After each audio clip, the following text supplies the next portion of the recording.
आप सुन रहे हैं मनीषा की आवाज में राजश्री के द्वारा लिखी गई पुस्तक मैं अटल बिहारी वाजपेयी बोल रहा हूँ। इस पुस्तक में कुल खंड 3 तक है। पिछले वीडियो में आप खंड 2 तक के कुछ भाग को सुने होंगे। इस वीडियो में उससे आगे सुनेंगे। इस देश में सामर्थ्य है, पाकिस्तान में पार्लियामेंट नहीं है, पाकिस्तान की सरकार को जनता का समर्थन नहीं है, जबकि यहाँ जनता के प्रतिनिधि बैठे हैं और दुनिया देख रही है और आगे भी देखेगी कि इस देश में संकट की घड़ी में एक होकर प्रत्युत्तर देने की सामर्थ्य है। मैं यह भी चाहूंगा कि युद्ध के प्रयत्नों में सभी को सहभागी बनाने के लिए योजनाएं तैयार की जाए, अलग अलग काम दिए जाए और देश में ऐसा वातावरण उत्पन्न किए जाए कि हम इस युद्ध में विजय होकर निकले। आज संकट की घोषणा की गई है, इसका मैं समर्थन करूं यह तो कहने की आवश्यकता ही नहीं है। मैं अपने मित्र गोपालन से सहमत नहीं हूं कि किसकी जरूरत नहीं है। पाकिस्तान ने युद्ध का ऐलान कर दिया है, पाकिस्तान ने अचानक हमला किया है। ऐसे अवसर पर हम किसी तरह की ढुलमुल नीति दिखलाएंगे, इसका सवाल ही पैदा नहीं होता। संकट की स्थिति की घोषणा की गई है, यह सदन उसका पूरा समर्थन करेगा और भविष्य में भी देश के लिए जो कदम उठाए जाएंगे, देश की सुरक्षा के लिए और आक्रमण का मुंहतोड़ उत्तर देने के लिए, उनमें यह सदन पूरा समर्थन देगा और सारा देश एक व्यक्ति के नाते इस चुनौती का उत्तर देने में कामयाब होगा। 4 दिसंबर 1971 को लोकसभा में संकट काल की घोषणा और रणनीति पर दिए गए वक्तव्य से उद्धत। ईमानदारी से हो गठबंधन। लोकतंत्र एक नैतिक व्यवस्था है, अपने मूल में एक नैतिक व्यवस्था है। पुरानी सरकार के सामने रास्ता खुला था कि वे ईमानदारी से गठबंधन करते, विरोधी दलों को तोड़ने की जरूरत नहीं थी, दल बदल कानून की धज्जियां उड़ाने की जरूरत नहीं थी। ईमानदारी से बना हुआ गठबंधन, ईमानदारी से जो कुछ हो खुले में हो, जो कुछ हो सबके सामने हो। पारदर्शी प्रामाणिकता से दल अगर साथ आते हैं तो कार्यक्रम के आधार पर आए, हिस्सा बांट के आधार पर नहीं। बैंक में लाखों रुपया जमा किए जाए, इसको लेकर नहीं। 27 मई 1996 को लोकसभा में विश्वास प्रस्ताव प्रस्तुत करते हुए दिए गए वक्तव्य से उद्धत। ईमानदारी ऊपर तक हो, धन अगर गांव में जाता है, धन अगर जिला परिषद में जाता है तो वह केवल वहां के अधिकारी या वहां के निर्वाचित प्रतिनिधि तक सीमित नहीं होना चाहिए। उसकी जानकारी सारे गांव को होनी चाहिए, सब लोगों को होनी चाहिए। किस तरह से यह धन खर्च किया जा रहा है, इस पर नजर रखनी चाहिए। देश में लूट का वातावरण पैदा हो गया है, इस वातावरण को बदलना होगा। जब हम ईमानदारी की बात करते हैं तो ऊपर तक ईमानदारी होनी चाहिए। 28 मार्च 1998 को लोकसभा में विश्वास प्रस्ताव के बाद दिए गए वक्तव्य से उद्धत। ईश्वर के विधान के विरुद्ध हम छुआछूत में विश्वास नहीं करते। वन व्यवस्था का कभी उपयोग रहा होगा तो रहा होगा, आज की स्थिति में वर्ण व्यवस्था का कोई औचित्य नहीं है। ऐसी व्यवस्था जो मानव और मानव के बीच में भेद की दीवार खड़ी करती है, एक व्यक्ति को जन्म से ऊंच बनाती है और दूसरे व्यक्ति को जन्म के कारण हीन बनाती है, ऐसी व्यवस्था अमानवीय है, अहिंदू है और ईश्वर के विधान के विरुद्ध है। हम उसे स्वीकार करने के लिए तैयार नहीं है, लेकिन इतना कहने से काम नहीं चलता। आर्थिक क्षेत्र में परिगणित बंधुओं को सुविधा देने की आवश्यकता है। नौकरियों में हमने एक अनुपात तय किया है, लेकिन उस अनुपात से हमारे परिगणित बंधुओं को और दूसरे लोगों को नौकरियां नहीं मिलती। इसमें एक संशोधन होना चाहिए कि अगर अधिकारी अनुपात के भीतर नौकरियां नहीं दे सकते तो वे अपनी फाइल के कारण लिखे कि वे क्यों नहीं दे सकते। अभी इस तरह कारण बताना आवश्यक नहीं है। हमने नौकरियां सुरक्षित कर दी है, मगर नौकरियां मिलती नहीं है। उनमें से अभी तक हम छुआछूत और ऊंच नीच की भावना को दूर नहीं कर सके। इस सिलसिले में शिक्षा के क्षेत्र में हमने जो सुविधाएं दी हैं, उन्हें अभी पूरी तरह से अमल में नहीं लाया जा सका। 9 दिसंबर 1969 को लोकसभा में अनुसूचितों को आरक्षण देने संबंधी विधेयक पर दिए गए वक्तव्य से उद्धत। उर्दू केवल मुसलमानों की भाषा नहीं, मैं जानता हूँ कि उर्दू भारत में पैदा हुई है, भारत की भाषा है। उर्दू फलनी और फूलनी चाहिए। जम्मू कश्मीर में उर्दू राजभाषा के स्थान पर भी प्रतिष्ठित है, किसी ने इसका विरोध नहीं किया है, लेकिन हम यह नहीं मानते कि उर्दू सारे मुसलमानों की भाषा है। हम यह भी नहीं मानते कि उर्दू केवल मुसलमानों की भाषा है। उर्दू पढ़ने और पढ़ाने की पूरी सुविधा दी जाए। उर्दू में कोई पुस्तक लिखे तो उसको प्रोत्साहन दिया जाए। उर्दू में अगर दस्खवाते आए तो जहां तक संभव हो उसका जवाब भी उर्दू में देने की कोशिश होनी चाहिए। और यह बात केवल उर्दू पर लागू नहीं होती। हमारे संविधान में लिखा है कि जहां जिस भाषा में पिटीशन दी जाए तो शासन द्वारा इंतजाम करने की कोशिश होनी चाहिए कि उसी में जवाब दिया जाए। अगर उर्दू के माध्यम से कोई पढ़ना चाहता है तो भी मुझे कोई ऐतराज नहीं है, लेकिन उर्दू को राजभाषा बनाने का सवाल इतना सरल सवाल नहीं है। दूसरी राजभाषा बनाने की मांग के पीछे सांप्रदायिक कारण है। अलगाव की राजनीति काम कर रही है। आपको दूसरी राजभाषा बनाने के लिए एक नियम बनाना पड़ेगा। किसी प्रदेश में कौन सी भाषा बोलने वाले कितने फीसदी हैं, तब वह भाषा राजभाषा बनाई जाए। यह आपको तय करना पड़ेगा। केवल उर्दू का सवाल नहीं है, असम में बांग्ला का भी सवाल है, पंजाब में हिंदी का भी सवाल है। क्या आप उर्दू के लिए एक नियम बना देंगे और दूसरी भाषा के लिए दूसरे नियम? यह नहीं हो सकता। 21 मार्च 1973 को लोकसभा में गृह मंत्रालय की अनुदान मांगों पर दिए गए वक्तव्य से उद्धत। एक मनोवैज्ञानिक दीवार। जम्मू कश्मीर और शेष भारत के बीच में आज एक मनोवैज्ञानिक दीवार खड़ी है। यह दीवार जम्मू कश्मीर में अस्थिरता की स्थिति उत्पन्न करती है। यह दीवार भारत विरोधी तत्वों को बल प्रदान करती है। यह दीवार एकीकरण के मार्ग में बाधा है। समय आ गया है कि अब यह मनोवैज्ञानिक रुकावट दूर कर दी जाए और जम्मू कश्मीर अन्य राज्यों की तरह से भारतीय गणराज्य में आदर और बराबरी का स्थान प्राप्त करे। मैं यह समझने में असमर्थ हूँ कि जम्मू कश्मीर की विशेष स्थिति को बनाए रखने पर इतना बल क्यों दिया जा रहा है। जिन परिस्थितियों में विशेष दर्जा देने की बात कही गई, वे परिस्थितियां आज नहीं है। जम्मू कश्मीर की संविधान सभा गठित हुई थी और उसने भारत के साथ जम्मू कश्मीर को मिलाने का निर्णय लिया। कोई एक व्यक्ति उस संविधान सभा में उपस्थित नहीं था, इसलिए उस संविधान सभा का निर्णय नहीं बदला जा सका। एक बार जम्मू कश्मीर भारत का भाग बन गया, तब फिर उससे उन अन्य राज्यों की समकक्ष लाया जाना चाहिए। लेकिन यह कहा जा रहा है कि जम्मू कश्मीर की विशेष स्थिति बनी रहे। क्या यह कहने वाले सांप्रदायिकता का परिचय नहीं देते? जम्मू कश्मीर की विशेष स्थिति क्यों रहनी चाहिए? वह बराबरी के दर्जे पर क्यों नहीं आना चाहिए? जो लोग यह शिकायत करते हैं कि भारत में हम दूसरे दर्जे के नागरिक बन गए हैं, वही जम्मू कश्मीर में विशेष स्थिति बनाए रखने की बात भी करते हैं। हम चाहते हैं कि सबका दर्जा एक हो, अधिकार बराबर हो, स्वाधीनता बराबर हो और अवसर बराबर हो, लेकिन बराबरी में फिर विशेष दर्जा नहीं चल सकता। 22 नवंबर 1968 को लोकसभा में कश्मीर के हालात पर चर्चा करते हुए दिए गए वक्तव्य से उद्धत। एकीकरण का प्रश्न। एकीकरण का प्रश्न केवल हिंदू मुसलमान को जोड़ने का ही प्रश्न नहीं है, उत्तर और दक्षिण में एकीकरण का भी प्रश्न है। और जो हरिजन है, आदिवासी है, उन्हें राष्ट्रीय जीवन में उनका महत्वपूर्ण स्थान देने का प्रश्न भी एकीकरण का प्रश्न है। राष्ट्रीय एकात्मकता परिषद की एक विशेष बैठक हरिजनों और वनवासियों के प्रश्नों पर विचार करने के लिए होनी चाहिए। समाज के इस वर्ग को हमें विश्वास दिलाना होगा, आचरण और कृति से, कि हम उन्हें बराबर का हकदार समझते हैं।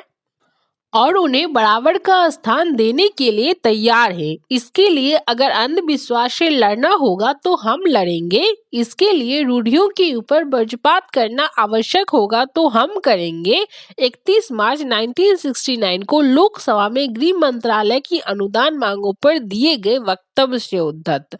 एंग्लो अमेरिकन चुनाव पद्धति संशोधनीय।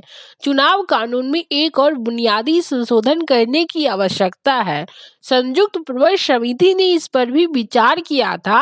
आजकल हमारे देश में जो पद्धति विद्यमान है, मेजोरिटी सिस्टम है, फर्स्ट पास्ट दी पोस्ट सिस्टम, जो भी घोड़ा सबसे पहले पहुंच जाता है वह विजय का पुरस्कार ले जाता है। उससे सूत भर भी पीछे रहने वाला घोड़ा किसी गिनती में नहीं होता। यह एंग्लो अमेरिकन पद्धति है। दुनिया के अनेक देशों ने इस पद्धति को ठुकरा दिया है क्योंकि यह पद्धति बड़ी विचित्र है। कभी कभी ऐसा होता है कि जिसे 30-40% मत मिले वह चुनकर चला आता है। पिछले चुनाव में एक घटना ऐसी भी हो चुकी है कि एक क्षेत्र में ऐसा उम्मीदवार चुनाव जीत गया जिसका डिपॉजिट भी जब्त हो गया, लेकिन वह विजय हो गया क्योंकि और उम्मीदवारों के वोट उससे कम थे। ऐसा उम्मीदवार किसी चुनाव क्षेत्र में बहुमत का प्रतिनिधि होने का दावा कैसे कर सकता है? इस पद्धति में एक जुआ है। थोड़ा सा मतदाताओं के मन में परिवर्तन होने से चुनाव परिणाम अत्यंत विकृत हो जाते हैं। 1 मार्च 1974 को लोकसभा में चुनाव संबंधी सुधारों के प्रस्ताव पर दिए गए वक्तव्य से उद्धत। एक सामाजिक क्रांति की आवश्यकता। मैं उनसे सहमत नहीं हूँ जो यह कहते हैं कि अस्पृश्यता वर्ण व्यवस्था है। वैदिक काल में जन्म के आधार पर वर्ण व्यवस्था नहीं थी। एक बाप के अनेक बेटे अलग अलग वर्ग के होते थे, लेकिन एक ही घर में रहते थे, एक साथ भोजन करते थे, उनमें विवाह आदि हुआ करते थे। लेकिन आगे जाकर इनमें बुराइयां आ गई। उस बुराइयां का उन्मूलन आवश्यक है। आज जन्म के आधार पर या किसी और भी आधार पर वर्ण व्यवस्था की आवश्यकता नहीं है। अब सब एक वर्ण के हैं। इस वास्ते कानून बनाने के साथ साथ एक सामाजिक क्रांति की आवश्यकता है। जिस क्रांति का प्रभाव सन 1947 तक बहता रहा, उसका स्वाधीनता के बाद प्रभाव थम गया। स्वामी दयानंद सरस्वती ने, महात्मा गांधी ने, डॉक्टर बाबा साहब अम्बेडकर ने एक जागरण पैदा किया, लोगों को झकझोरा, उनकी अंतर चेतना में एक बगावत की चिंगारी भरी कि वर्तमान व्यवस्था को बदलना चाहिए। कोई छोटा बड़ा नहीं माना जाना चाहिए। लेकिन एक बार आजादी आ गई तो हमने सोचा कि कानून बनाकर सब काम हो जाएगा और सामाजिक जागरण की दिशा में आगे बढ़ने की हमारी गति थम गई। 23 मई 1972 को लोकसभा में अस्पृश्यता संबंधी विधेयक पर दिए गए वक्तव्य से उद्धत। ऐसा राज चाहिए। एक गरीब देश में, एक विकासशील देश में राज की एक भूमिका होगी। हर एक को बाजार के भरोसे नहीं छोड़ा जा सकता। बाजार की शक्तियां बड़ी कठोर शक्तियां हैं, बेरहम शक्तियां होती है। गरीब का क्या होगा, बेरोजगार का क्या होगा, विधवा का क्या होगा, वृद्ध का क्या होगा, छोटी किसान का क्या होगा, जिसका छोटा उद्योग बंद हो गया है उस कारीगर का क्या होगा? क्या उसके लिए राज की भूमिका नहीं चाहिए? हाँ, राज ऐसा चाहिए जो भ्रष्टाचार से मुक्त हो और जो करुणा की भावना से भरा हो, ऐसा राज चाहिए। 25 अप्रैल 1995 को लोकसभा में राष्ट्रपति की अभिभाषण पर धन्यवाद प्रस्ताव में दिए गए वक्तव्य से उद्धत। ऐसा पाठ पढ़ाए। हम एक राष्ट्रीय संकट की छाया में एकत्र हुए हैं। पाकिस्तान ने हमारे ऊपर युद्ध थोप दिया है। बांग्लादेश में मुक्ति वाहिनी की निरंतर सफलता से दुनिया का ध्यान हटाने के लिए इस भूखंड में अंतर्राष्ट्रीय दबाव को आमंत्रित करने के लिए पाकिस्तान ने हमारी सुरक्षा, अखंडता और हमारी स्वाधीनता को चुनौती दी है। यह चुनौती है और अवसर भी। हम अग्नि परीक्षा में से गुजर रहे हैं। कोई कारण नहीं है कि हम इस अग्नि परीक्षा से कुंदन बनकर ना चमके। कोई कारण नहीं है कि हम अपनी सीमा की सुरक्षा ना करें और पाकिस्तान की शासकों को ऐसा पाठ पढ़ाए जिससे वे जिंदगी भर ना भुला सके। 4 दिसंबर 1971 को लोकसभा में संकट काल की घोषणा पर ध्यानाकर्षण प्रस्ताव पर दिए गए वक्तव्य से उद्धत। ऋण कृत्वा घृत पिबेत। हम कब तक राज्यों को कर्जा देते रहेंगे और कब तक उस कर्जे को पूरा करने के लिए विदेशों से कर्जा लेते रहेंगे।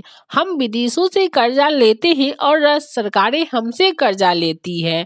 ऋण कृत्वा घृत पिबेत, यह पुरानी कहावत है कि कर्जा लेकर घाटा करो, कर्जा लेकर टैक्स बढ़ाओ अब व्यय करो। यह स्थिति हमें दिखाई देती है।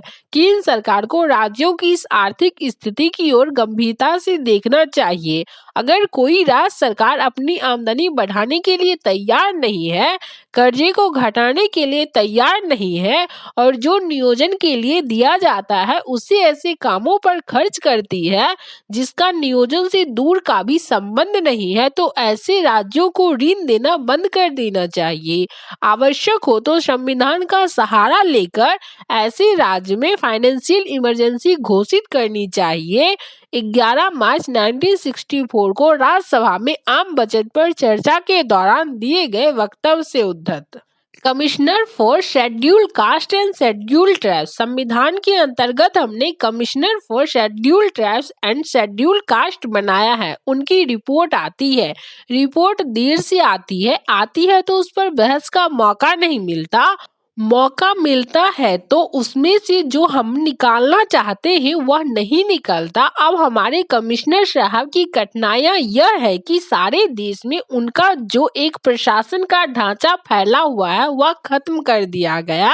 अब उन्हें सूचना कहां से मिले, कोई कांड होने के बाद वे उसकी जानकारी कैसे प्राप्त करें।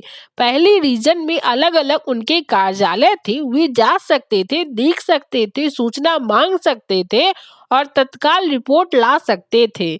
मैं चाहूंगा कि गृह मंत्रालय इस संबंध में विचार करे। उनके पद को मजबूत करने की आवश्यकता है। उन्हें ऐसा तंत्र देने की आवश्यकता है जिससे कि अगर कहीं राज्य सरकार की ढिलाई हो, अगर स्थानीय अधिकारी अपने कर्तव्य से चूक जाए तो शेड्यूल कास्ट और शेड्यूल ट्राइब्स का कमिश्नर नई दिल्ली से ऐसे सूत्र संचालन करे कि तथ्य सब सामने आ जाए और सदन उन पर विचार कर सके। इस दृष्टि से भी हमें काम करना चाहिए।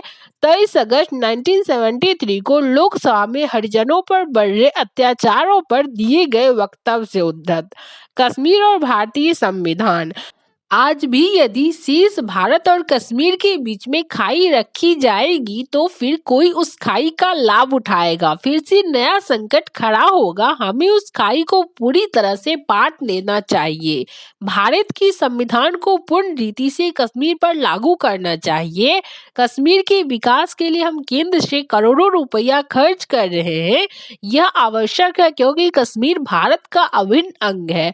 उसके विकास का उत्तरदायित्व हमारे ऊपर है, किंतु यह रुपया ठीक तरह से खर्च होता है या नहीं इसकी जांच करने का ऑडिटर जनरल को अधिकार होना चाहिए। कश्मीर की संविधान सभा ने एक प्रस्ताव पास किया मगर उसे कार्यान्वित नहीं किया गया। अभी तक हमारा ऑडिटर जनरल कश्मीर के हिसाब किताब की जांच नहीं कर सका। कश्मीर में जो भी चुनाव होते हैं वे भारत के चुनाव आयुक्त की देखरेख में नहीं होते। यदि हमारे चुनाव आयुक्त इस योग्य है कि उन्हें सूडान में चुनाव कराने के लिए बुलाया जा सकता है और वे सूडान जा सकते हैं तो श्रीनगर में उनको बुलाने में कोई आपत्ति नहीं होनी चाहिए। भारत का संविधान अपने नागरिकों को जहां मूलभूत अधिकार प्रदान करता है वहां जम्मू कश्मीर की जनता को उन अधिकारों से वंचित रखा गया है। आवश्यकता इस बात की है कि अद्वैत को स्थान दे। जम्मू कश्मीर और शेष भारत के बीच में किसी तरह का भेद नहीं रखना चाहिए। हाँ, अगर किसी दृष्टि से जम्मू कश्मीर की जनता के कुछ विशेष अधिकारों की रक्षा का प्रश्न है तो देश को उस पर कोई आपत्ति नहीं होगी।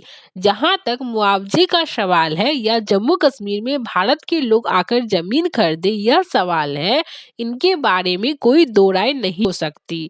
14 फरवरी 1958 को लोकसभा में राष्ट्रपति की अभिभाषण पर धन्यवाद प्रस्ताव पर दिए गए वक्तव्य से उद्धत।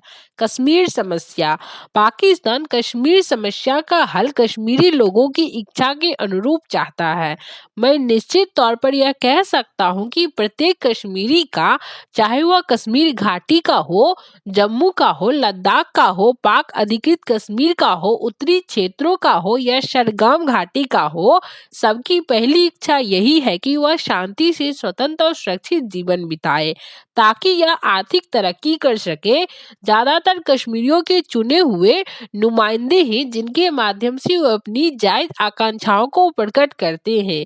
हम कश्मीर की सभी धारा के लोगों, चाहे वो कितने ही छोटी क्यों ना हो, राय सुनना चाहते हैं। 24 जुलाई 2001 को लोकसभा में भारत पाक संबंधों पर दिए गए वक्तव्य से उद्धत। कश्मीर भारत का अभिन्न अंग। जहां तक कश्मीर का सवाल है, बार बार यह आश्वासन दिए जाने के बाद भी कि सरकार तब तक कश्मीर के प्रश्न पर संयुक्त राष्ट्र संघ या किसी अन्य विदेशी शक्ति से वार्ता करने के लिए तैयार नहीं है, जब तक कि कश्मीर का 1/3 भाग, जो वैधानिक दृष्टि से भारत का अभिन्न अंग है, भारत को प्राप्त नहीं हो पाता। 14 फरवरी 1958 को लोकसभा में राष्ट्रपति के अभिभाषण पर धन्यवाद प्रस्ताव पर दिए गए वक्तव्य से उद्धत। कश्मीर बुलाता है, त्याग उदासी आओ, अब शोणित से इतिहास नया लिखना है, बलि पथ पर निर्भय पांव आज रखना है, आओ खंडित भारत के वासी आओ, कश्मीर बुलाता, त्याग उदासी आओ। मेरी 51 कविताएं की प्रसिद्ध कविता जम्मू कश्मीर की पुकार से उद्धत। कश्मीर भारत माता की किरीट। जम्मू कश्मीर भारत का अभिन्न अंग है, लेकिन जम्मू कश्मीर का संविधान अभी तक अलग है। जम्मू कश्मीर भारत का अटूट भाग है, लेकिन जम्मू कश्मीर की नागरिकता पृथक है। कश्मीर को हम भारत माता का किरीट कहते हैं, मुकुट मणि कहते हैं, लेकिन कश्मीर राज्य का झंडा अलग है। मैं जानना चाहता हूँ कि इसका क्या कारण है। भारत का संविधान जब शेष सब राज्यों के लिए उपयुक्त है, तो क्या वह जम्मू कश्मीर राज्य के लिए उपयुक्त नहीं है? भारत की जो नागरिकता भारत के 50 करोड़ नागरिकों के लिए आदर और गौरव का विषय है, तो वह जम्मू कश्मीर के 40 लाख नागरिकों के लिए गौरव का विषय क्यों नहीं है? हमारा तिरंगा सारे देश का प्यारा और सबकी आंखों का तारा है, लेकिन तिरंगे के साथ कश्मीर ने अपना अलग झंडा बनाया हुआ है।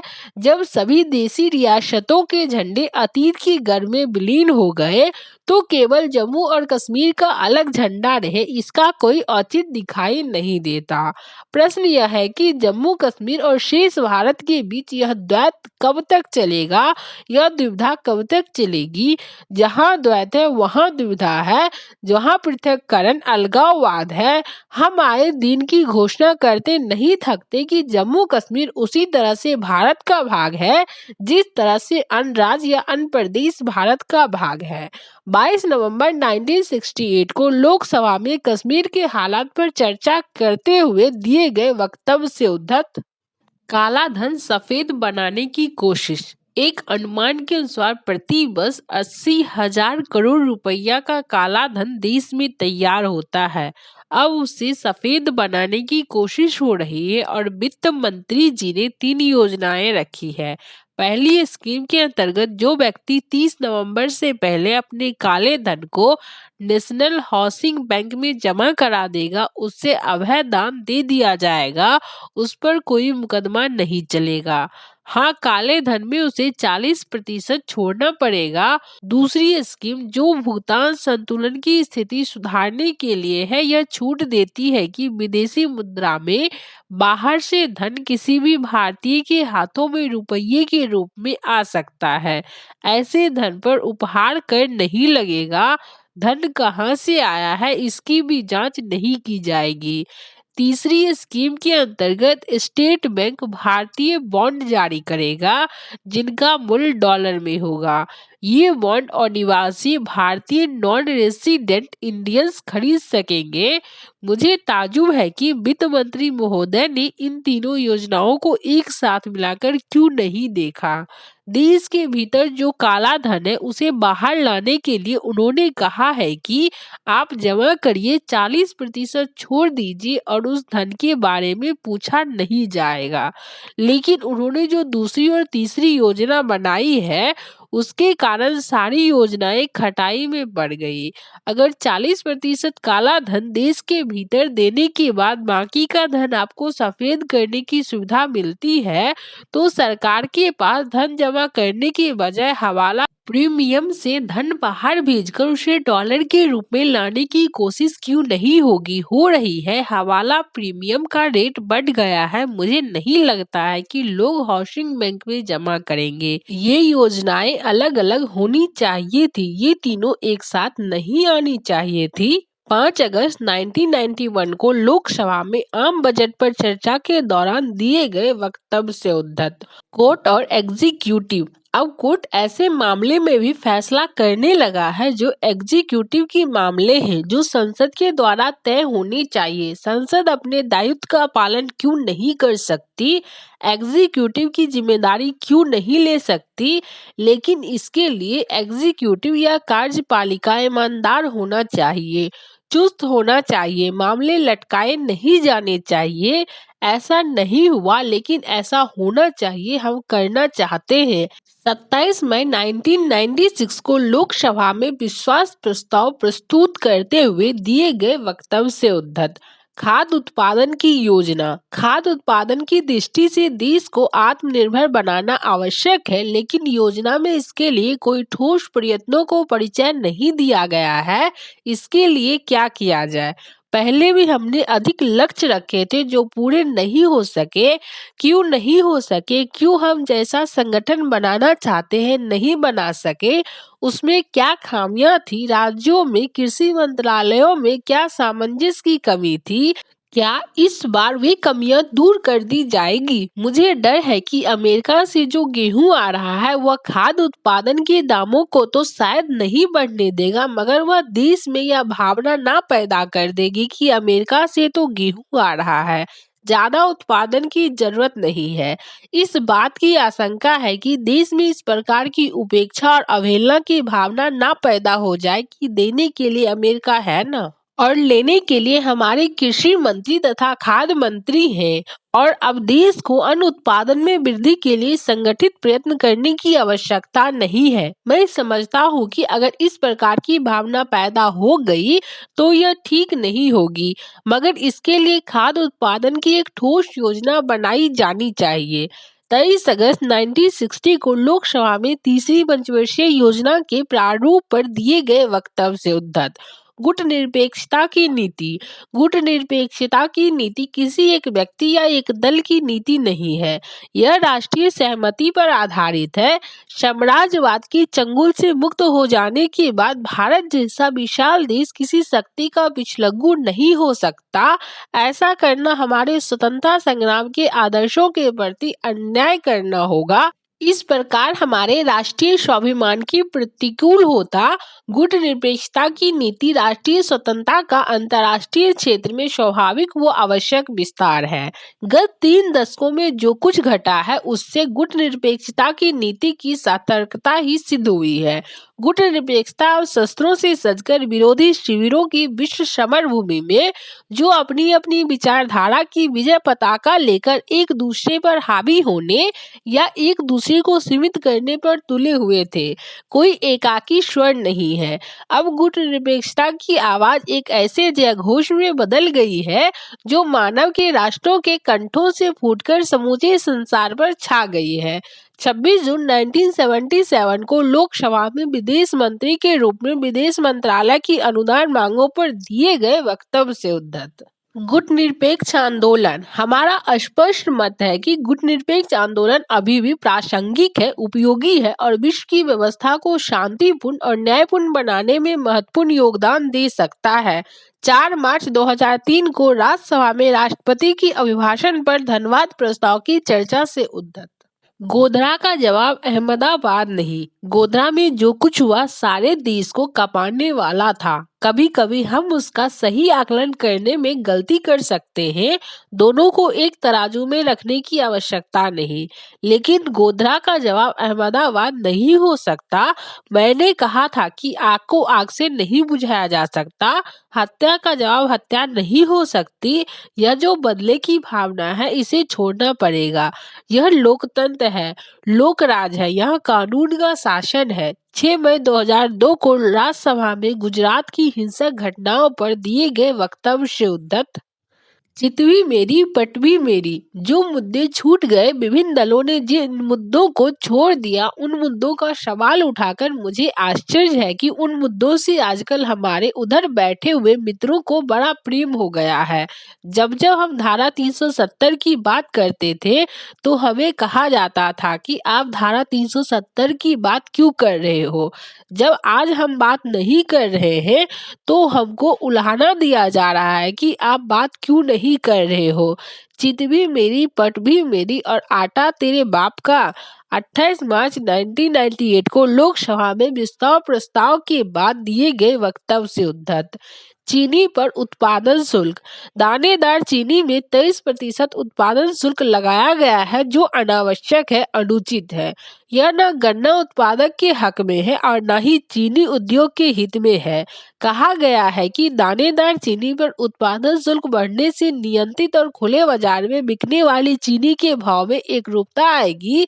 लेकिन स्थिति यह है कि खुले बाजार में चीनी का भाव बढ़ गया है और पहले से काफी ऊंचा है। भाव में और वृद्धि होने पर आम आदमी को चीनी के लिए अधिक खर्चा करना पड़ेगा, क्योंकि नियंत्रित चीनी सब लोगों को पर्याप्त मात्रा में नहीं मिलती है।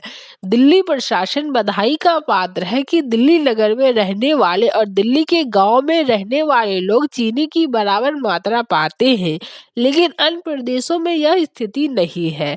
ग्रामीण जनता नियंत्रित मूल्य पर अपनी आवश्यकताओं के अनुसार चीनी नहीं पा सकती।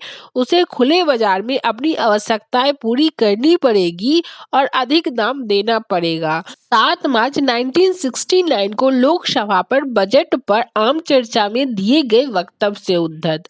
चीफ इलेक्शन कमिश्नर की नियुक्ति। मुझे यह जानकर ताज्जुब हुआ कि चुनाव आयोग को बहुसदस्यीय बनाने के सुझाव से मंत्री महोदय सहमत नहीं है। वे यह जानते हैं कि चुनाव कमीशन की जिम्मेदारियां बढ़ी है, उसे क्वासी जुडिशियल फंक्शन भी अदा करने पड़ते हैं, लेकिन सदस्य एक है। मैंने उसकी नियुक्ति के बारे में एक बुनियादी प्रश्न खड़ा किया था कि आखिर नियुक्ति का तरीका ऐसा क्यों नहीं होना चाहिए जिसमें किसी आपत्ति की गुंजाइश न रहे। ऐसा हो सकता है। आखिर हमने लोकायुक्त और लोकपाल के विधेयक में इस बात की व्यवस्था की है कि सुप्रीम कोर्ट के चीफ जस्टिस की सलाह से राष्ट्रीय महोदय नियुक्त करेंगे और नियुक्ति से पहले विरोधी दल के नेता की भी राय ली जाएगी। क्या चीफ इलेक्शन कमीशन की नियुक्ति के बारे में हम यह तरीका नहीं अपना सकते? हम सुप्रीम कोर्ट के किसी रिटायर्ड जज को चीफ इलेक्शन कमिश्नर बनाने का फैसला कर सकते हैं और यह फैसला भी कर सकते हैं कि रिटायरमेंट के बाद उसको कहीं और नौकरी पर नहीं लिया जाएगा। मैंने उदाहरण दिया था कि पहले जो चीफ इलेक्शन कमिश्नर थे वे लॉ सेक्रेटरी थे, फिर इलेक्शन कमीशन के मेंबर बन गए। मैं किसी व्यक्ति पर आक्षेप नहीं कर रहा हूँ। नियुक्त करने की प्रक्रिया से मेरा मतभेद है। अगर बहुसदस्यीय कमीशन होगा तो अपने दायित्व का ठीक तरह से पालन कर सकता है, उसके निर्णय अधिक न्यायपूर्ण हो सकते हैं और अपने बारे में भी वह जनता से अधिक विश्वास संपन्न कर सकता है। मुझे खेद है कि जिस भावना से यह प्रस्ताव रखा गया था उस भावना से हमारे कांग्रेसी सदस्यों ने इस पर चर्चा नहीं की। मैं उन्हें याद दिलाना चाहता हूं कि यह प्रस्ताव उत्तर प्रदेश और उड़ीसा के चुनाव से पहले रखा गया था। हमारा संबंध पद्धति बदलने से है, कोई भी दल उससे लाभान्वित हो सकता है। वर्तमान पद्धति किसी भी दल के लिए अनुकूल साबित हो सकती है, लेकिन जब पद्धति का प्रश्न आता है तो आप उदाहरण रखिए, आप आदर्श रखिए। ये बातें कम से कम वरिष्ठ सदस्यों के मुंह से शोभा नहीं देती। मेरी पार्टी दूध की धुली है, यह मैं दावा नहीं करता, लेकिन आज की प्रक्रिया ऐसी है कि जिसमें हर पार्टी को ऐसे कर्म करने पड़ते हैं जो आपत्तिजनक है, जो लोकतंत्र की गंगा को दूषित करता है। उसमें मैं आदर्श रखूं, आप आदर्श रखें, यह प्रश्न नहीं है। प्रश्न है प्रणाली का। अगर प्रणाली बदल दी जाएगी तो सभी राजनीतिक दलों के लिए उसमें से अच्छे ढंग से आचरण करने के रास्ते खुलेंगे। 15 मार्च 1974 को लोकसभा चुनाव संबंधी सुधारों के प्रस्ताव पर दिए गए वक्तव्य से उद्धत। चीन की हिम्मत जवाब दे गई। जब संयुक्त राष्ट्र संघ की सेनाओं के 38वीं अक्षांश पार करने का प्रश्न आया तो चीन ने चेतावनी दी कि यदि ऐसा किया गया तो वह संयुक्त राष्ट्र की सेनाओं पर आक्रमण कर देगा, किंतु संयुक्त राष्ट्र संघ ने इसकी चिंता नहीं की और अपनी सेनाओं को संपूर्ण कोरिया विजय का आदेश दे दिया। रूस ने अनुभव किया कि ठंडे युद्ध से गर्म युद्ध में प्रवेश करते ही उसे मुंह की खानी पड़ी। उत्तरी कोरिया का हाल देखकर चीन को संयुक्त राष्ट्रीय सेनाओं से अपनी सेना भिड़वाने की हिम्मत नहीं रही। 26 अक्टूबर 1950 को समाचार पत्र स्वदेश में लिखे गए संपादकीय से उद्धत। चीन के इरादों से परिचित कराए। नेपाल और बर्मा ने चीन के साथ समझौता किया, हमें कोई शिकायत नहीं है, वे समझौता करें, मगर उन्हें हमारे अनुभव से लाभ उठाना चाहिए। चीन का आज तक का सारा इतिहास समझौते को तोड़ने का इतिहास है। चीन के प्रधानमंत्री नई दिल्ली में आकर कह गए कि हम भूटान और सिक्किम के साथ भारत के संबंधों का सम्मान करेंगे। उसका टेप रिकॉर्डर भी मौजूद है, मगर पीकिंग रिव्यू ने संबंधों के पहले प्रॉपर शब्द लगा दिया, उचित शब्द लगा दिया। नेपाल और बर्मा अगर आज चीन के इरादे को न समझते हुए और भयभीत होकर, जिससे भारत सरकार की जिम्मेदारी से मुक्त नहीं हो सकती, चीन पर आंख मूंदकर विश्वास करेंगे तो उन्हें भविष्य के संकट का सामना करना पड़ सकता है। हमारा कर्तव्य है कि हम चीन के इरादों से पड़ोसियों को परिचित कराएं, विश्व में प्रचार करें, विशेषकर ब्रिटेन में, जहां चीन के साथ जो हमारा सीमा विवाद है उसके संबंध में बड़ी गलत फहमियां हैं। ब्रिटेन के लोग बहुत कानूनदा बनते हैं। अब हमारी रिपोर्ट से हमारा पक्ष कानून की दृष्टि से भी बड़ा प्रबल बन गया है। इस रिपोर्ट का अन्य देशों में भी प्रचार किया जाना चाहिए। अफ्रीका के नए देश जो स्वतंत्र हो गए, उनको भी हम चीन के इरादों से परिचित कराएं और उनकी आजादी का स्वागत करते हुए चीन की विस्तारवाद के रूप में जो नया साम्राज्यवाद पैदा हो रहा है उससे उनको सावधान करें, इस बात की आवश्यकता है। 21 फरवरी 1961 को लोकसभा में राष्ट्रपति की अभिभाषण पर धन्यवाद प्रस्ताव पर दिए गए वक्तव्य से उद्धत। चुनाव और लोकतंत्र। लोकतंत्र को हमें जीवित रखना है, उसको सबल बनाना है, तेजस्वी बनाना है, लेकिन लोकतंत्र तब तक नहीं चलेगा जब तक चुनाव सर्वथा स्वतंत्र और निष्पक्ष नहीं होंगे। 15 मार्च 1974 को लोकसभा में चुनाव संबंधी सुधारों के प्रस्ताव पर दिए गए वक्तव्य से चुनाव का खर्चा। समय आ गया है कि हम तय करें कि चुनाव का खर्चा कौन वहन करेगा, क्या उम्मीदवार करेगा या राजनीतिक दल करेगा या सरकार करेगी। इंग्लैंड के वे दिन राजनीति शास्त्र के विद्यार्थियों को याद होंगे जब पोलिंग बूथ बनाने के लिए और बैलेट बॉक्स के लिए उम्मीदवार को अपनी जेब से पैसा देना पड़ता था, लेकिन वे दिन बीत गए। अब तो समस्त लोकतंत्रवादी देशों में यह प्रवृत्ति बलवती हो रही है कि चुनाव का खर्चा सरकार को वहन करना चाहिए। मैं और दलों की स्थिति नहीं जानता, हमारे लिए तो कोई ईमानदार आदमी, गरीब आदमी चुनाव में लड़ना बड़ा मुश्किल है। वह जीतेगा या नहीं यह तो बाद की बात है, इससे पहले हमको उससे पूछना पड़ता है कि वह कितना खर्चा कर सकता है। पार्टियों की चर्चा में मैं पहले कर चुका हूँ। अगर यह बोझा पार्टियों पर डाला जाएगा तो पार्टियां पूंजीपतियों के दरवाजे खटखटाएगी। राजनीति लक्ष्मी की चेरी हो जाएगी, राजनीति धन कुबेरों की दासी बन जाएगी, फिर राजनीति जन लोक कल्याण का साधन नहीं रह सकती। 1 मार्च 1974 को लोकसभा में चुनाव सुधार संबंधी प्रस्ताव पर दिए गए वक्तव्य से उद्धत। चुनाव कानून में संशोधन। आवश्यक है कि चुनाव कानून में क्रांतिकारी संशोधन किए जाए। चुनाव कानून में संशोधन के लिए कमेटी बनी थी, उसने कुछ महत्वपूर्ण सिफारिशें की है। हम पश्चिमी जर्मनी का तरीका अपना सकते हैं, जहां चुनाव का अधिकांश व्यय सरकार वहन करती है। यह व्यवस्था महंगी है, लेकिन लोकतंत्र भी कोई सस्ती प्रक्रिया नहीं है। यदि लोकतंत्र को पूंजी के प्रभाव से विकृत होने से रोकना है, तो इस दिशा में गंभीरता से सोचना पड़ेगा। यह ठीक है कि जिनके पास सत्ता है वे धन जितना चाहे बटोर सकते हैं, जिनके पास धन है वे धन जितना चाहे बांट सकते हैं, लेकिन इससे जनमत का स्पष्ट प्रकटीकरण नहीं होगा। यह भी आवश्यक है कि एक ऐसी स्वस्थ परंपराएं डाली जाए जिसमें चुनाव दो दलों के बीच में हो, दल और सरकार के बीच में ना हो।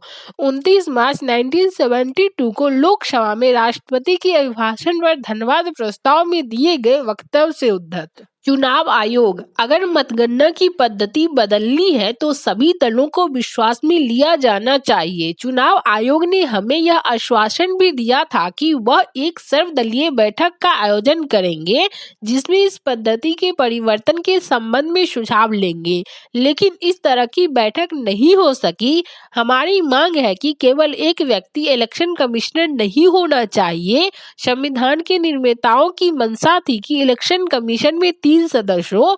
चुनाव का काम बड़ा है, सारे देश में चुनाव का संचालन एक गुरुतर भार है, वह एक व्यक्ति के बूते का नहीं है। इसलिए एक त्रिस्तरीय इलेक्शन कमीशन की नियुक्ति आवश्यक है, ताकि इस चुनाव में जो अनियमितताएं हैं भविष्य में उनकी पुनरावृत्ति का अवसर न मिले। 31 मार्च 1971 को लोकसभा में राष्ट्रपति के अभिभाषण पर धन्यवाद प्रस्ताव में दिए गए वक्तव्य से उद्धृत। चेतावनी देना चाहता हूँ, आज इंटरडिपेंडेंस का युग है। सचमुच में इंडिपेंडेंस और इंडिपेंडेंस के बाद इंटरडिपेंडेंस, उसमें हमारे हितों की रक्षा हो, यह प्रबंध करना जरूरी है। अगर यह बात कह दी जाएगी तो देश को बेचा जा रहा है, तो लोग बिगड़ जाएंगे। अब बेचा जा रहा है या नहीं बेचा जा रहा है, सचमुच में कौन बेच रहा है, इसमें गहराई से जानने की बजाय अगर देश में एक भावपूर्ण उत्पाद पैदा करना हो तो देश को बेचा जा रहा है, देश को बेचा जा रहा है, यह कहा जा सकता है। यह कहना सरल है, मगर यह महंगा पड़ेगा। मैं इसके खिलाफ चेतावनी देना चाहता हूँ। अगर देश को सचमुच में बेचा जा रहा है तो यह सरकार, यह संसद, यह सारा ढांचा आज कोई मतलब नहीं रखता। यह सर्वोपरि सवाल है, सर्वप्रथम सवाल है। लेकिन मैं यह मानने के लिए तैयार नहीं हूँ कि जिनके हाथ में शासन की बागडोर है वे देश को बेच रहे हैं। मैं ऐसा मानता हूँ कि देश के जीवन में ऐसा दुर्भाग्यपूर्ण क्षण कभी नहीं आएगा कि लोकतंत्र के मार्ग में ऐसी सरकार चुनकर आएगी जो देश को बेचेगी। ऐसा कभी नहीं होगा। आखिर में तो जनता के पास जाने का दरवाजा खुला है। जो बेचेंगे उनको जनता कटघरे में खड़ा करेगी। लेकिन मैं कहना चाहता हूँ कि यह भावनाओं का सवाल नहीं, मिलकर कोई रास्ता निकालिए, कोई तीसरा विकल्प। पेंडुलम दूसरी तरफ पूरी तरह मत घूमने दीजिए। कहीं न कहीं संतुलन चाहिए और कहीं न कहीं नीतियों में सामंजस्य चाहिए। 9 मार्च 1992 को लोकसभा में राष्ट्रपति के अभिभाषण पर धन्यवाद प्रस्ताव में दिए गए वक्तव्य से उद्धृत। छोटे उद्योग और रोजगार, रोजगार देने में छोटे उद्योग अहम भूमिका अदा कर रहे हैं, कर सकते हैं। बड़े उद्योगों की तुलना में अगर पूंजी लगाने की प्रक्रिया को देखा जाए तो छोटे उद्योग 6 गुना रोजगार उपलब्ध कराते हैं। निर्यात भी 40% योगदान देते हैं। नई अर्थनीति के आने के बाद लाइसेंस, परमिट, कोटा राज खत्म करने के पश्चात जो सही दिशा में कदम है, जिसका हमने स्वागत किया है, छोटे उद्योगों का क्या होगा? अब विदेशी कंपनियां आ रही है, वे मांग कर रही है कि छोटे उद्योगों के लिए उत्पादन की वस्तुएं रिजर्व नहीं होनी चाहिए। वर्षों से हमारी नीति उनके लिए कुछ वस्तुओं का रिजर्वेशन करने की रही है। यह बात अलग है कि उस नीति पर ईमानदारी से अमल नहीं हुआ। जैसे मैं एक उदाहरण देना चाहता हूँ, साबुन है। क्या साबुन छोटे उद्योगों में नहीं बन सकता? क्या इसके लिए बड़े भारी उद्योगों की आवश्यकता है? एक बार यह फैसला किया गया जॉर्ज साहब को याद होगा कि साबुन छोटे उद्योग में बनेगा, लेकिन बड़े उद्योगों को साबुन बनाने से रोका नहीं गया। रोकने का एक तरीका यह था कि एक ब्रिज प्रोग्राम बनाया जाता और उसमें कहा जाता कि आप बड़े उद्योगपति हैं, आप साबुन जैसी छोटी चीज मत बनाइए, आप बिजली का उत्पादन करिए, आप इस्पात का कारखाना लगाइए, आप मशीन बनाने का कारखाना लगाइए, साबुन छोटे उद्योगों के लिए छोड़ दीजिए और छोटी छोटी फिज आउट हो जाइए। यह नहीं हुआ। अब तो कोई बंधन ही नहीं है, अब तो रिजर्वेशन के बारे में भी आशंका है। 23 मार्च 1992 को लोकसभा में बजट प्रस्तावों पर चर्चा के समय दिए गए वक्तव्य से उद्धत जजों की नियुक्ति। यह भी बड़ा महत्वपूर्ण प्रश्न है कि अवकाश लेने के बाद जजों को किसी कमीशन में नियुक्त किया जाए या नहीं। यह मैं मानता हूं कि बहुत से रिटायर्ड हो जाते हैं लेकिन टायर्ड नहीं होते हैं।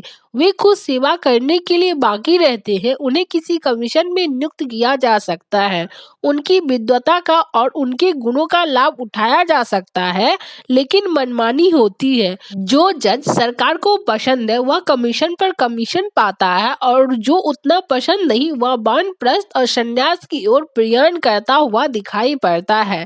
इस बात का एक तरीका है यह है कि हाईकोर्ट और सुप्रीम कोर्ट को जजों का एक पैनल बनना चाहिए और उस पैनल के हिसाब से कमीशन में उनकी नियुक्ति होनी चाहिए। उसमें से किसी को छोड़ने की आवश्यकता नहीं। जिसका नंबर आ जाएगा वह कमीशन में चला जाएगा। तब उन्हें भरोसा रहेगा कि हम कमीशन में सरकार की कृपा से नहीं लिए जाएंगे, सरकार के पक्ष में निर्णय देंगे, इसलिए हमारी पूछ कमीशन में नहीं होगी, लेकिन अगर आवश्यकता होगी तो हमारी सेवाएं ली जाएगी। इसलिए पैनल बनकर जजों को नियुक्त करना आवश्यक है। 4 अगस्त 1972 को लोकसभा में न्यायपालिका की स्वतंत्रता संबंधी विधेयक पर दिए गए वक्तव्य से उद्धत जम्मू कश्मीर पर पाक का क्या हक। ताशकंद घोषणा हमें इस बात से नहीं रोकती कि हम पाकिस्तान से कहें कि जम्मू कश्मीर के जिस हिस्से पर वह कब्जा जमाए बैठा है उसे खाली कर दे, और सचमुच हमें इस बात पर बल देना चाहिए था।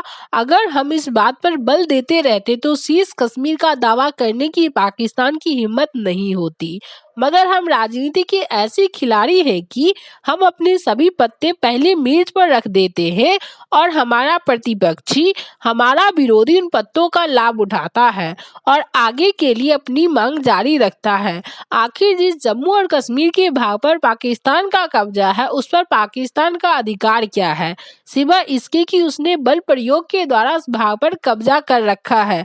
आज शांति के लिए हम उस भाग को छोड़ दें तो भी शांति होने वाली नहीं है। पाकिस्तान के दांव समूचे जम्मू कश्मीर पर, खासकर कश्मीर की घाटी पर लगे हैं। इस तरह के सुझाव हमारी स्थिति को कमजोर करेंगे और पाकिस्तान को हमारे खिलाफ एक प्रचार का साधन दे देंगे। 1 मार्च 1966 को राज्यसभा में राष्ट्रपति के अभिभाषण पर धन्यवाद प्रस्ताव में दिए गए वक्तव्य से उद्धत जम्मू कश्मीर में प्रशासनिक दृढ़ता दक्षता जरूरी। पृथक संविधान तथा अनुच्छेद 370 के कारण जम्मू कश्मीर की जनता तथा शेष भारत के बीच जो एक मनोवैज्ञानिक दीवार खड़ी हो गई है उसको ढहाना जरूरी है।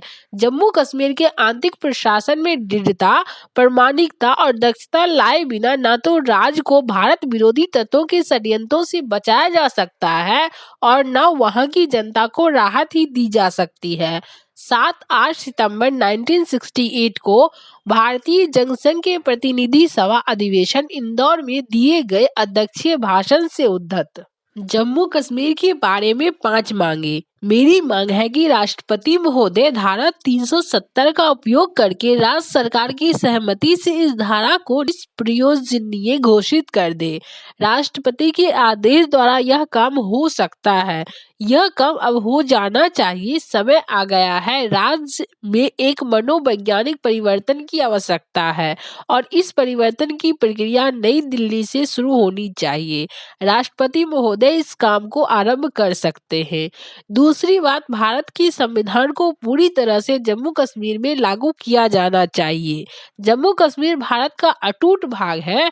हम उसके साथ भेदभाव नहीं कर सकते। हम वहाँ के नागरिकों को भारतीय संविधान के मूल अधिकारों से, भारतीय नागरिकता की गौरव गरिमा से वंचित नहीं कर सकते। उन नागरिकों को समान अधिकार देने के लिए आवश्यक है कि मनोवैज्ञानिक दीवार हटा दी जाए और भारतीय संविधान को जम्मू कश्मीर में पूरी तरह से लागू किया जाए। मेरी तीसरी मांग है कि एक सर्वदलीय संसदीय समिति बननी चाहिए जो इस बात की जांच करे कि अब तक केंद्र ने जम्मू कश्मीर को जो रुपया दिया है वो किस तरह से खर्च किया गया है। भविष्य में दिया जाने वाला रुपया राज्य के औद्योगिक विकास और आर्थिक विकास के लिए खर्च हो, इस दृष्टि से भी जांच की आवश्यकता है।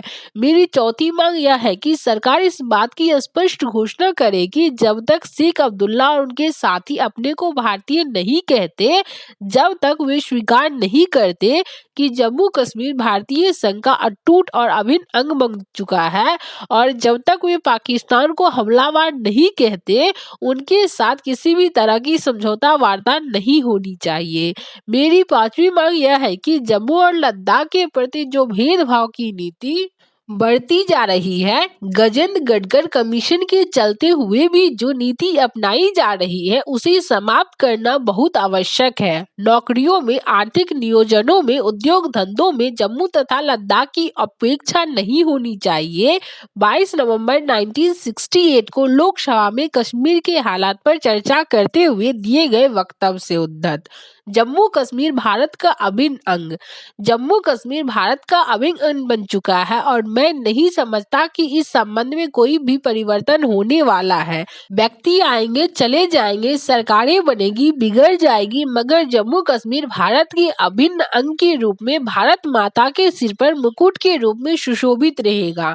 मेरा निवेदन है कि संयुक्त राष्ट्र संघ में हमें न्याय नहीं मिला, इसलिए अब इस मामले को संयुक्त राष्ट्र संघ में उठाने का कोई अर्थ नहीं है। अगर मामला उठाया भी जाता है दूसरों की तरफ से तो हम उसमें भाग लेकर भारत के हितों का संवर्धन करेंगे, ऐसा मुझे दिखाई नहीं देता।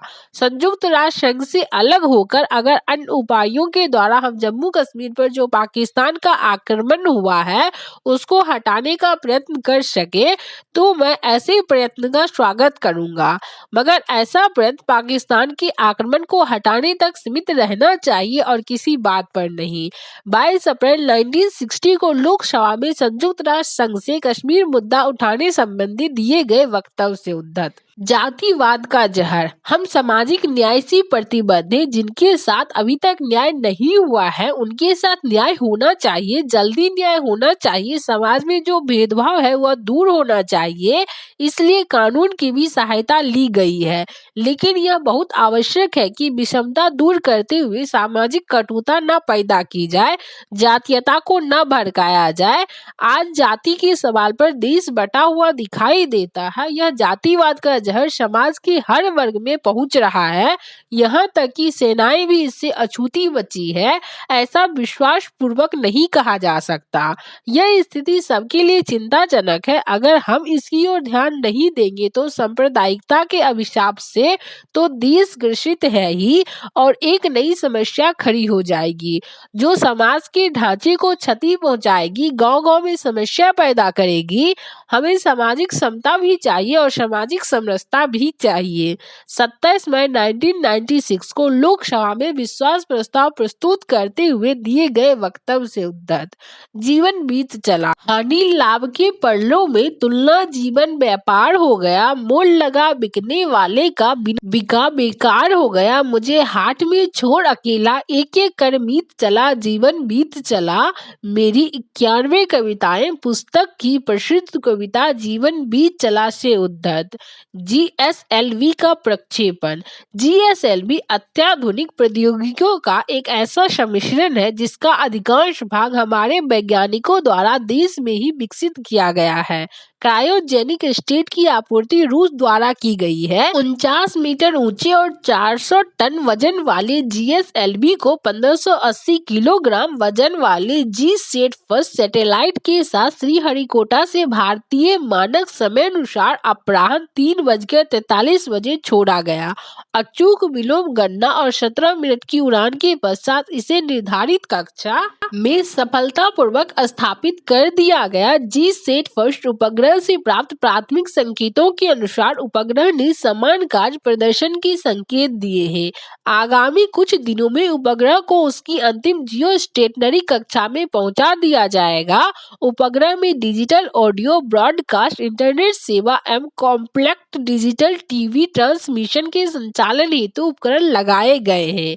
जीएसएलवी मिशन का सफलतापूर्वक परिपूर्ण इसरो के दर्शकों के प्रयास का परिणाम है, जिसमें भारतीय उद्योगों एवं शैक्षणिक संस्थानों ने भरपूर सहयोग किया है। 19 अप्रैल 2001 को लोकसभा में जीएसएलवी के सफल प्रक्षेपण पर दिए गए वक्तव्य से उद्धत। परमात्मा भी अगर कहे, मैं नहीं समझता, हिंदू शास्त्र कहते हैं कि अस्पृश्यता चलनी चाहिए। अगर शास्त्रों की कोई ऐसी व्याख्या हुई है तो वह गलत व्याख्या हुई है। अगर हम उसे मानने के लिए तैयार नहीं हैं, मैं एक कदम और आगे जाकर यह भी कहने के लिए तैयार हूँ कि कल अगर परमात्मा भी आ जाए और कहे कि छुआछूत मानो, तो मैं ऐसी परमात्मा को भी मानने के लिए तैयार नहीं हूँ। मगर परमात्मा ऐसा नहीं कर सकता और जो परमात्मा के भक्त बनते हैं उनको भी ऐसी बात नहीं करनी चाहिए। मैं 1968 में राष्ट्र धर्म में प्रकाशित संसद में दिए गए भाषण के एक अंश से उद्धत। परमाणु कार्यक्रम पर रोक स्वीकार्य नहीं। परमाणु और प्रसार के प्रति अपनी वचनबद्धता को बनाए रखते हुए हम परमाणु सामग्रियों और प्रौद्योगिकियों के निर्यात पर कड़ाई से नियंत्रण बनाए हुए हैं। इस संबंध में हमारा रिकॉर्ड एकदम साफ है और ऐसे कई देशों से बेहतर भी है जो परमाणु और प्रसार संधि एनपीटी पर हस्ताक्षर करता है या परमाणु आपूर्तिकर्ता समूह के सदस्य या फिर जो संयुक्त राष्ट्र सुरक्षा समूह के अस्थायी सदस्य। फिर भी प्रस्ताव में किया गया आग्रह कि हमें अपनी परमाणु कार्यक्रम या प्रक्षेपास्त्र कार्यक्रम पर रोक देनी चाहिए, हमें स्वीकार्य नहीं है। 8 जून 1998 को सदन में संयुक्त राष्ट्र सुरक्षा परिषद द्वारा पारित प्रस्ताव पर दिए गए वक्तव्य से उद्धत। परमाणु विस्फोट आत्मरक्षा हेतु। हमने आक्रमण के लिए परमाणु विस्फोट नहीं किया, बचाव के लिए किया है, आत्मरक्षा के लिए किया है। कोई हमारी स्वतंत्रता और अखंडता को फिर से खतरे में न डाल दे, इसलिए डिटरेंट के रूप में, और डिटरेंट भी मिनिमम डिटरेंट हमारी नीति का आधार है। इसलिए हमने ऐलान कर दिया कि अब हम भविष्य में परमाणु परीक्षण नहीं करेंगे। अब इसकी आवश्यकता नहीं है, भविष्य में इस तरह की आवश्यकता पड़नी भी नहीं चाहिए। यद्यपि सीटीबीटी इस बात की इजाजत देती है और एनपीटी पर दस्तखत करने के बाद अगर कोई देश यह समझता है कि उसके सर्वोच्च राष्ट्रहित के लिए खतरा पैदा हो गया, आशंका पैदा हो गई, तो वह उचित कदम उठा सकता है। 4 अगस्त 1998 को लोकसभा में दी गई चर्चा के दौरान दिए गए वक्तव्य से उद्धत। परमाणु हथियार एक अक्षय नीति। भारत अब परमाणु हथियारों से संपन्न देश है, यह एक सच्चाई है, इसे कोई नकार नहीं सकता। हमें इसके लिए किसी प्रमाण की आकांक्षा नहीं है। यह कोई ऐसा स्तर नहीं है जो कोई दूसरा हमें दे सकता हो। यह वैज्ञानिकों और इंजीनियरों द्वारा देश को सौंपी गई एक अक्षय नीति है। मानवता के छठे भाग से वासित इस देश का यह अधिकार है। हमारी बढ़ी हुई शक्ति ने हमारी जिम्मेदारी के एहसास को और बढ़ा दिया है। हमारी इच्छा किसी के विरुद्ध इन हथियारों का इस्तेमाल करने की नहीं है। हमारी यह शक्ति किसी देश को धमकाने के लिए नहीं है। ये हथियार आत्मरक्षा के लिए है। ये हथियार यह सुनिश्चित करने के लिए है कि कोई दूसरा देश भारत को परमाणु हथियारों द्वारा डरा धमका नहीं सके। हम किसी के साथ हथियारों की दौड़ में शामिल होना नहीं चाहते। 27 मई 1998 को लोकसभा में परमाणु परीक्षण पर प्रधानमंत्री के रूप में दिए गए वक्तव्य से उद्धत। पड़ोसियों से संबंध। हम अपने पड़ोसियों से व्यवहार करते समय आवश्यकता से अधिक चौकन्ना रहते हैं। वे आकार में छोटे हैं, जनबल में छोटे हैं, शस्त्र बल में छोटे हैं, आर्थिक प्रगति की दृष्टि से भी हमसे छोटे हैं। उनके मन में निराधार आशंकाएं भी है। यह हमारी जिम्मेदारी है कि हम उन्हें साथ लेकर चले। यह ठीक है कि उन्हें साथ लेकर चलने के लिए हम राष्ट्र के महत्वपूर्ण हितों की बलि नहीं चढ़ा सकते, लेकिन राष्ट्रीय राष्ट्रीय हित की रक्षा करते हुए स्टाइल ऑफ फिक्सिंग काम का तरीका ऐसा हो सकता है कि पड़ोसी को छोटा बनाकर उसका समर्थन प्राप्त करने की कोशिश न की जाए। 8 अप्रैल 1981 को लोकसभा में रक्षा मंत्रालय की अनुदान मांगों पर दिए गए वक्तव्य से उद्धत। परिचय पत्र। अगर जाली मतदान रोकना है तो उसके लिए परिचय पत्र की आवश्यकता है। अगर देश में गलत लोगों का प्रवेश रोकना है तो उसके लिए हर नागरिक के पास परिचय पत्र होना चाहिए। आपातकालीन या संकट के समय जहां परिचय पत्र की आवश्यकता हो वहां परिचय पत्र हर नागरिक की जेब में रहे तो उससे कई सुविधाएं होगी और उस परिचय पत्र के आधार पर वह राहतें भी पा सकता है। 31 मार्च 1998 को लोकसभा में राष्ट्रपति के अभिभाषण पर धन्यवाद प्रस्ताव की चर्चा में उद्धत।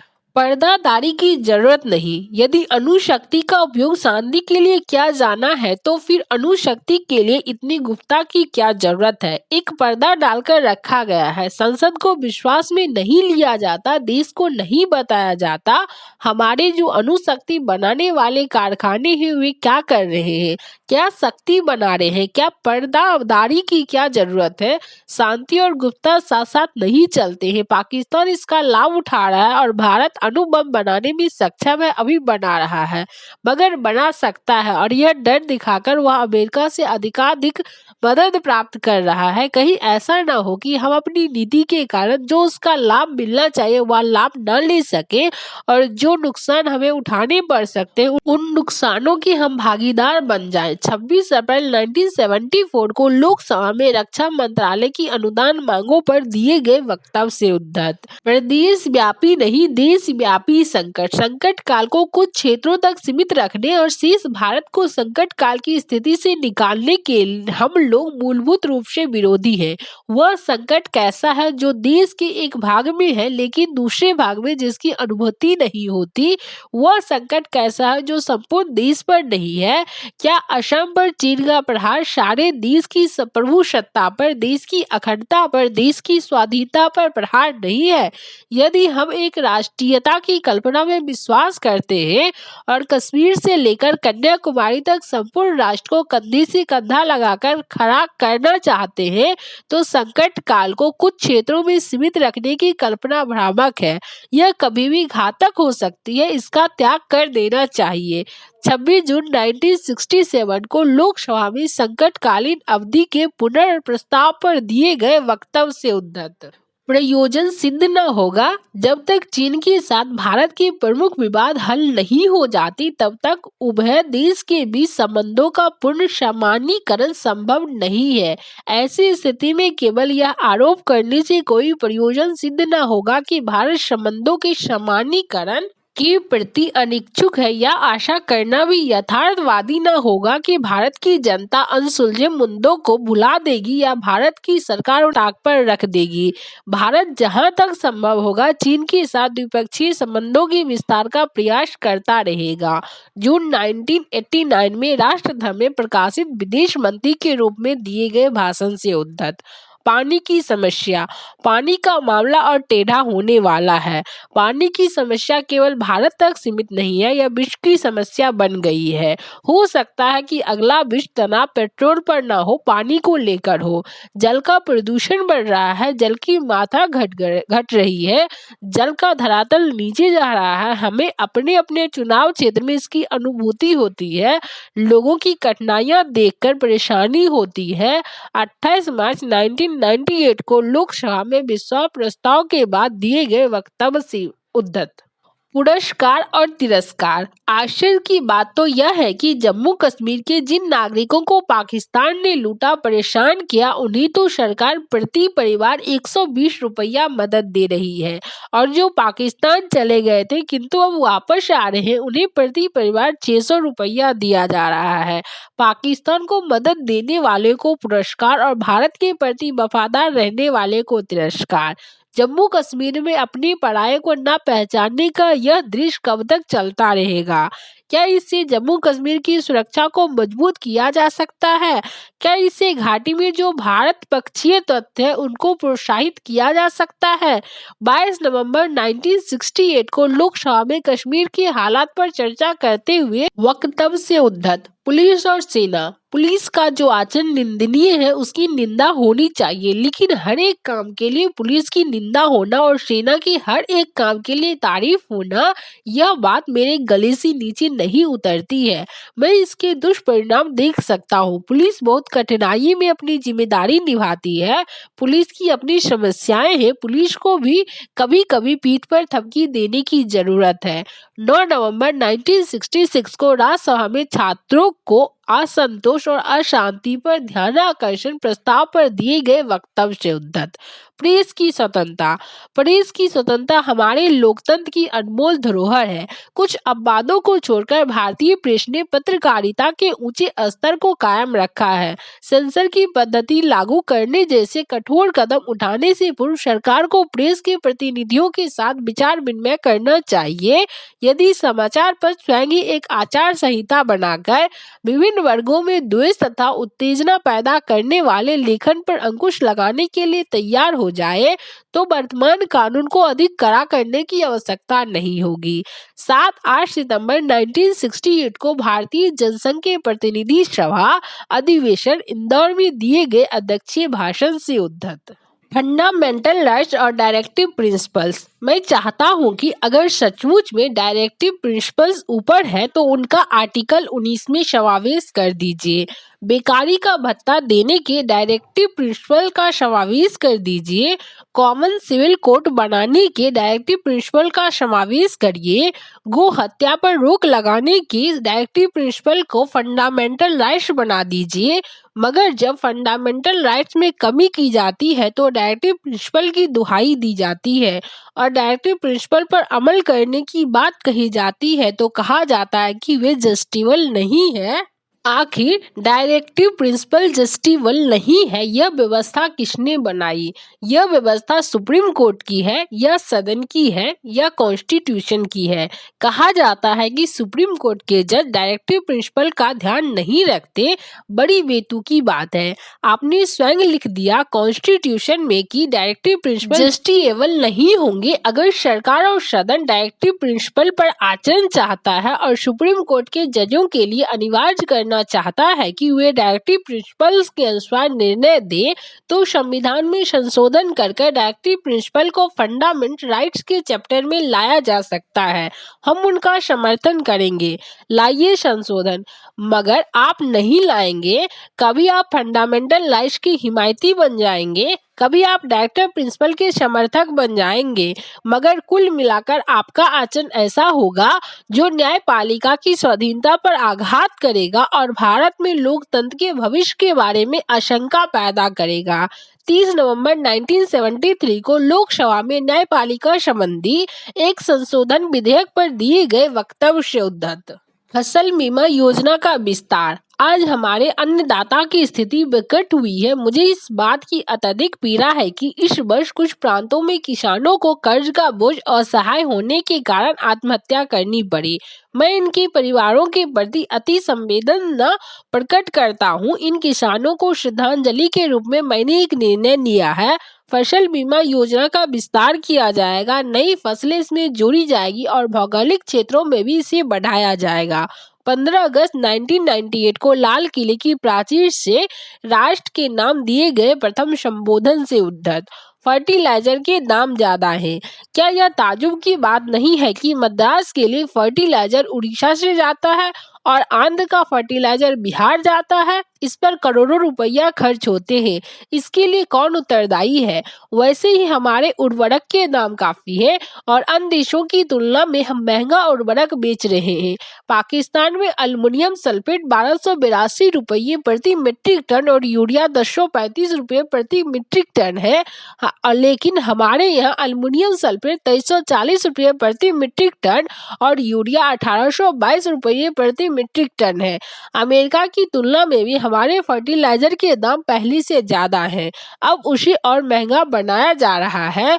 24 मार्च 1972 को लोकसभा में आम बजट पर चर्चा के दौरान दिए गए वक्तव्य से उद्धत। बंगाल की जनता पर विश्वास होना चाहिए। पश्चिम बंगाल में कुछ लोग माओ तसे तुंग का नारा लगाए, इस बात को बर्दाश्त नहीं किया जा सकता, लेकिन कुछ लोगों का सारा बंगाल समझने की गलती मत कीजिए।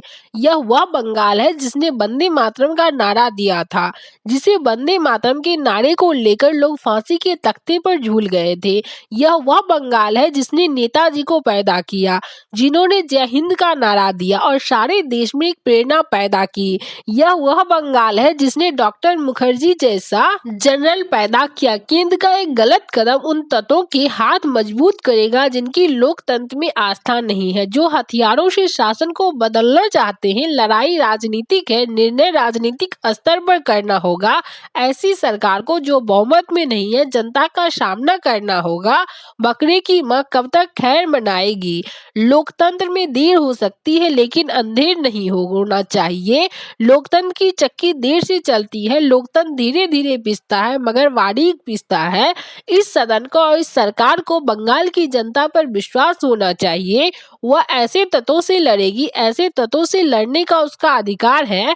ऐसे तत्वों से लड़ना शीर्ष भारत का कर्तव्य है। 15 नवंबर 1967 को लोकसभा में राज्यों में राज्यपाल के अधिकार और दायित्व पर दिए गए वक्तव्य से उद्धृत। बलिदानों की बेला आई, बलिदानों की बेला आई, लोकतंत्र दे रहा दुहाई, स्वाभिमान से वही जिएगा जिसकी कीमत गई चुकाई। मेरी 91 कविता नामक पुस्तक की प्रसिद्ध कविता उनकी याद करे से उद्धृत। बिना परीक्षण हथियार बनाने में सक्षम। दुनिया में आज आधुनिक तकनीक का बड़ी तेजी से विकास हो रहा है, इसलिए हमारे लिए यह जरूरी हो गया है कि हम नए आयामों की पहचान करें, उनका परीक्षण करके उन्हें इस प्रकार सक्षम बनाए जिससे कि हमारी दक्षता आधुनिकतम बनी रहे और हमारी आने वाली पीढ़ियों के वैज्ञानिक और इंजीनियर अपने पूर्वजों द्वारा किए गए कार्यों को और आगे बढ़ा सके। भारत द्वारा की गई 5 परीक्षणों की सीमित श्रृंखला का उद्देश्य इसी दिशा में किया गया एक प्रयास था। इन परीक्षणों ने अपने उद्देश्य की प्राप्ति कर ली है। इन परीक्षणों के द्वारा एकत्र किए गए आंकड़े अलग अलग क्षमता वाले और विभिन्न प्रकार के प्रक्षेपण प्रणालियों के लिए परमाणु हथियारों के निर्माण की क्षमता की जांच करने के लिए बेहद महत्वपूर्ण है। इन परीक्षणों ने हमारे वैज्ञानिकों और इंजीनियरों की क्षमता में बहुत अधिक बढ़ोतरी की है। अब वे कंप्यूटरों द्वारा बिना परीक्षण के नए नए तरह के हथियार बनाने में सक्षम हो गए हैं। इन परीक्षाओं के आधार पर यदि जरूरी समझा गया तो वे भविष्य में सब क्रिटिकल किस्म के परीक्षण भी कर सकने योग्य बन गए हैं। 27 मई 1998 को लोकसभा में परमाणु परीक्षण पर प्रधानमंत्री के रूप में दिए गए वक्तव्य से उद्धृत। बुनियादी तथ्यों को समझना होगा। राष्ट्रीय एकात्मकता के संरक्षण तथा संवर्धन के लिए हमें कुछ बुनियादी तथ्यों को समझना और स्वीकार करना होगा।